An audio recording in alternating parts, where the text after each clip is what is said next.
Magandang umaga po sa lahat. Luzon, Visayas, Mindanao, kung saan kayong dako ng mundo po tayo nagbabalik dito sa aking munting channel po, Samuel Soriano TV29, para mag-discuss ulit ng another coins. Kung magkano na ang kanyang halaga. Ayan po, siniselling natin ang aking mga koleksyon dito kung magkano na ang kanilang mga talaga, ang kanilang mga halaga po sa kanilang mga pandaigdigan platform po natin. Ayan po. Magandang umaga po sa aking mga subscriber po kung saan kayong dako ng mundo po. Keep safe sa lahat and God bless. Yun namang hindi lang kapag-subscribe dito sa aking YouTube channel. Gusto nyo ang ganitong mga topic po about coins. Ayan po, siniselling natin kung magkano na ang kanilang mga halaga. Ayan po. Huhingi sana ako sa inyo ng pabor tulad na lamang po ng pagpindot nyo po na subscribe button, like and share para ma-update po kayo sa mga latest ko pang gagawin mga video po.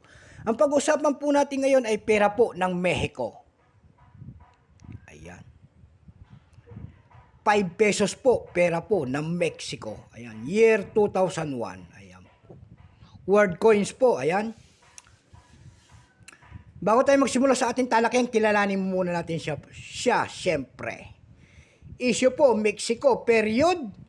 United Mexican States, ayan. Republic, 1823 up to date po. Type standard circulation coins.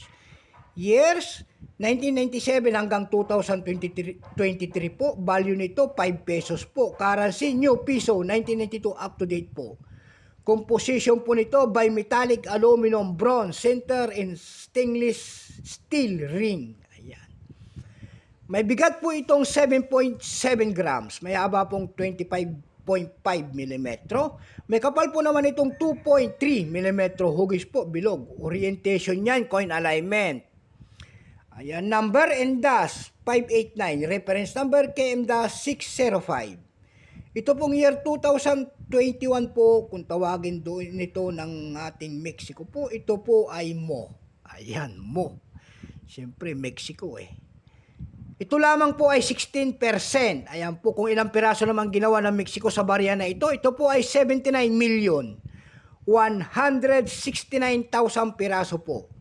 May price na po ito doon sa ating numista kung tawagin ng ating mga kolektor. Yung kanyang fine, 19, very fine, 29, extra fine, 55. Ayan po. Dako ho tayo naman doon sa kanyang price. Ayan po, sa mga online selling natin. Ayan po. Doon sa ating numista.com po nito, nakakita na tayo nagbebenta nito ng $10. Doon sa ebay.com po naman ito, may nakita ho tayo nagbebenta nito ng $5.95.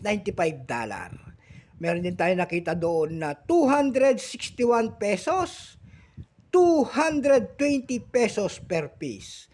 Sa carousel page po naman tayo dumako sa pangatlong site. Meron na tayo nakita doon nagbebenta nito doon sa carousel PH ng 140 pesos per piece and then 100 pesos po. Ayan. Yan lamang po ang aking may bibigay na price nito. Ayan, Mexican coins. Ayan. So hanggang dito na lamang po ang ating vlog. Magandang umaga po sa lahat ng kolektor. Kung saan kayong dako ng mundo po. Keep safe po sa lahat and God bless.